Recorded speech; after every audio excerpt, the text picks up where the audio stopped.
Dear viewers out there, this is Mr. Michael. For this session today, I want to take you through through educational psychology N6, and this is just a continuation of what we already introduced last time in session when we talked about behaviors amongst the children. So today I want us to look at the techniques for dealing with misbehavior amongst the children. Remember, last time we looked at a number of ways through which parents inculcate behavior and the moral standards as required by themselves and the society where these children live. And we talked of what we call the parenting styles. We talked of what we call the parenting styles, whereby we talked about parenting styles being specifically four. We talked about the authoritarian. We talked about the authoritarian parenting style. Authoritarian parenting style. Then authoritative. Authoritative parenting style.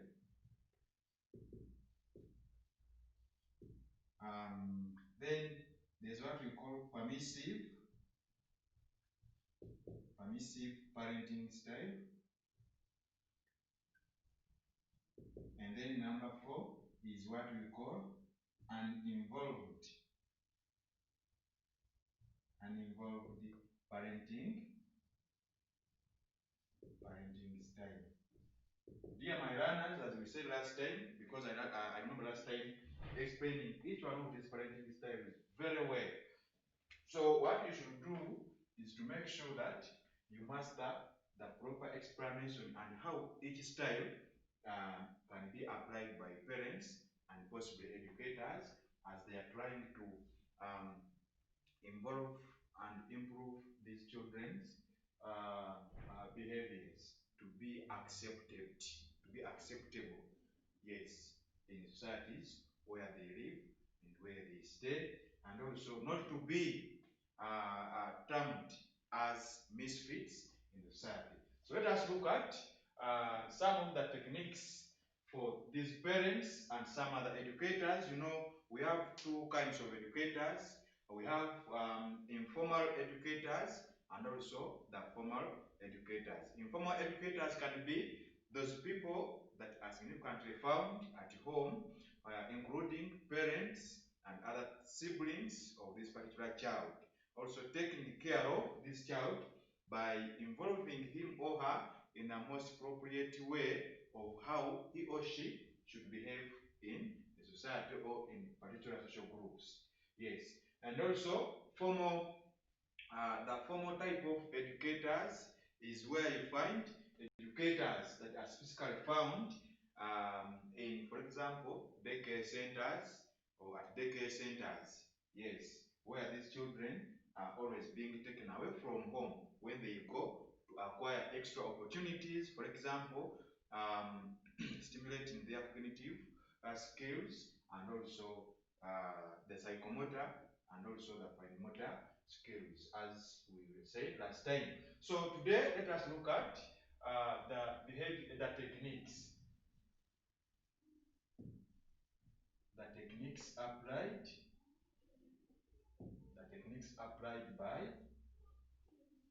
by parents and educators. By parents and educators. Yes. When dealing, it has said, when dealing with misbehavior,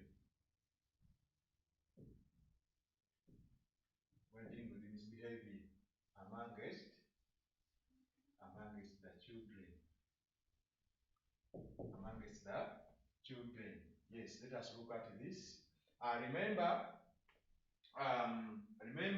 that when we talk of misbehavior, we refer to misconduct, simply misconduct, or the inappropriate way of how these children may be behaving in societies where they stay.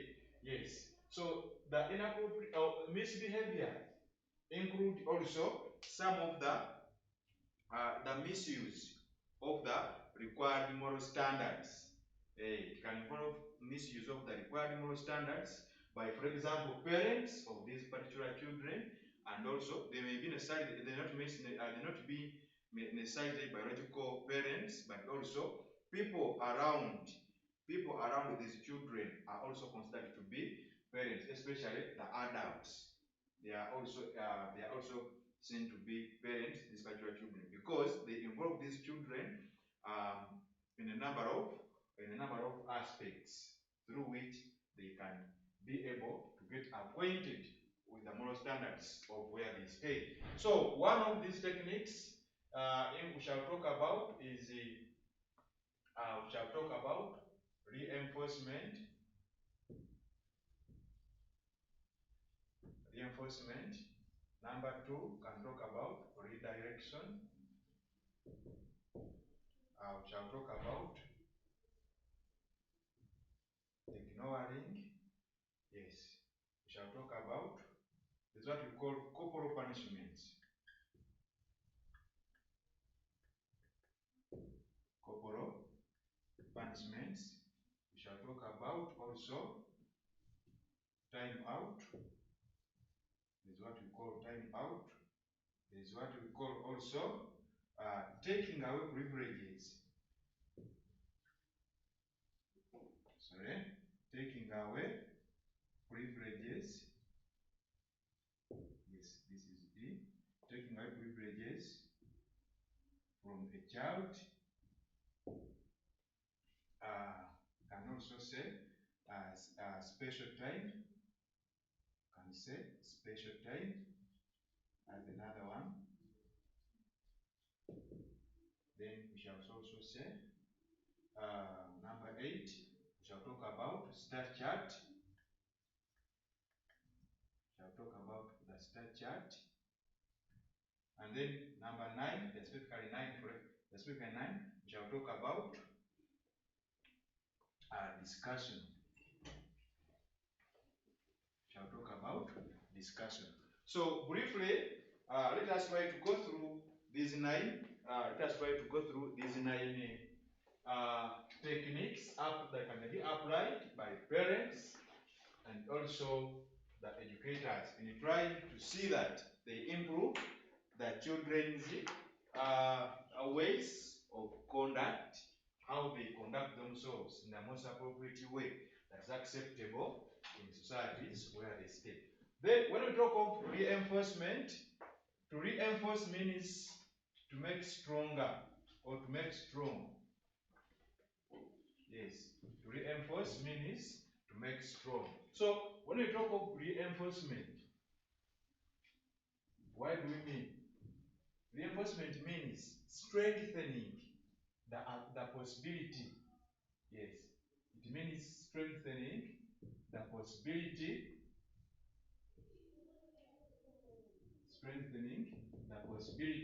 that particular behaviors will continue, especially, or will be carried out on a continuous basis by this particular child. Now, in most cases, as parents or as educators, it is upon us to make sure that we usually compliment, we usually throw a word of complimenting to these particular children every time when we see them behaving in an appropriate way. This may not necessarily be done only verbally, but also it may be done in a subtle way. It may be done in a subtle way, for example, by hugging or through hugging or simply smiling at the particular child. And this, by doing this is generally called a positive way of reinforcing this particular child by strengthening a particular behavior which you have seen is appropriate in a society where this particular child stays. And then when we talk about redirection, when we talk about redirection, this involves, or this involves an educator, mostly a formal educator, maybe at a daycare center, to divert a child's mind. Redirecting means diverting a child's mind away from doing something wrong. For example, this particular child may be involved in breaking off, for example, some displays in the walls, maybe in a classroom, and after you seeing that as being inappropriate, a child is distracting whatever has been displayed. Divert this child's mind from doing what is wrong at that particular moment by giving him over some work to make him busy. Yes, that by doing that, we will have diverted this particular child by redirecting him, by changing his path or his direction in which he is or she is doing something wrong. And then ignoring.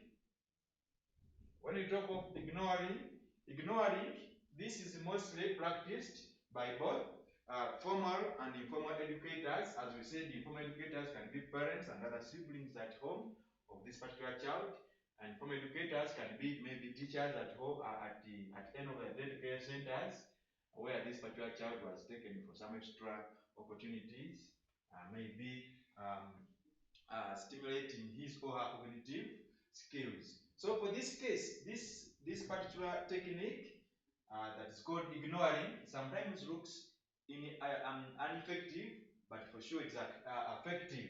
It is effective. Sorry. How is it being conducted? Always by parents and maybe educators. Sometimes, as parents or as educators, after seeing maybe some particular siblings or friends getting involved in something wrong, maybe a fight, sometimes we take it upon ourselves to first give a break to them. Yes, give a break to them to go ahead by getting involved in that particular thing which is wrong, maybe fighting. That even when they come to you asking for help, maybe to intervene by giving a hand to help them, tell them that you're not less concerned about that matter. So by doing this, which kind of skill are you trying to build to stimulate in these siblings or that are getting involved in a fight or what? You are trying to stimulate a sense of self-problem solving skill. Self-problem solving skill. Yes, let them solve that matter themselves by giving them a break. So by doing this, however, as an educator or as a parent, you need to be close by. You need to be nearby, because in case the situation goes out of hand, you need to step in, yes, to help. And then when you talk of corporal punishment, this involves spanking, which is not necessarily good. Spanking, and most of the parents and other form educators use this as a way of disciplining the children, but it's not recommended so much. Why? Because spanking, much as it teaches a child to behave well and be good in a society, it does not teach this particular child by giving him or her reasons as to why he should behave in that way that is required to behave. So spanking sometimes is not recommended, much as it's one of the techniques of disciplining the children. Then time out. This time out involves a parent or a form educator, after realizing or after getting, for example, a child, after seeing a child get involved in doing something wrong, in a misconduct or misbehavior, try to draw away that particular child from the scene, from where he or she has been doing something wrong, and then put him in a silent or in a quiet place and give him some short period of time to think twice by getting solutions, and also by coming to realization that what he or she that has been doing is wrong. So give a particular child time to think twice about what he or she has been doing, so that he or she comes up with solutions himself. Yes. And then taking time, taking privileges or taking away privileges. After seeing a particular child get involved in a misconduct, as parents, as educators, what sometimes we do is to draw away particular privileges that we normally give to these children as a form of solution. For example, tell a particular child that, for example, he or she is not allowed to watch a particular or to watch his favorite TV channel that particular time because he or she has got involved in something wrong, in doing something wrong. Then special time, as I'm winding up, as the educators, sometimes it's our role, and as also parents, to sometimes spare some time with to spare some time and also give some time to specific children whom we see are normally messing up. So this involves having periodical discussions with these children to find out how best they should behave, and also to let them know that what they are doing is wrong. It's contrary, yes, to the requirements of the society where he or she is staying, to the social morals, to the morals and also to the required standards. Then a star chart. What do we mean by a star chart? A star chart is a star chart is simply a visible, is simply a visible progressive chart that shows how best this particular child has been or is behaving. A star chart sometimes is called a reinforcement chart. Why is it a reinforcement chart? It's a reinforcement chart because it's a chart that shows positive reinforcements, which should be progressive, continuous. We need always to reward these children for behaving well by either by mostly putting a tick, by mostly coming up with something like a chart and putting a tick every time they behave good. For example, if a particular child has been doing some work and after doing that some work, time elapses and is supposed to move out of that place to create space for another child. If this particular child leaves that place in it, that is a plus. So this is a positive reinforcement. However, it's advisable to the educators that we should normally positively reinforce these children. You understand? But not negatively, like blaming them. So we should leave room for them for improvement. Even when he or she has not behaved well that particular time, don't put anything like a cross. Leave a gap as a way of giving another chance for this particular child to make sure that he corrects himself. Then lastly, discussion. Discussion does well, especially with older day scholars, with older preschoolers, works well with older preschoolers. Sometimes these older preschoolers come to a realization that whenever they behave badly, they are uncomfortable and they are unhappy. And they normally seek for help from both parents and educators to engage in discussing with them together to find a solution. You understand? That's what we call discussion. I beg to stop here for today. Thank you so much.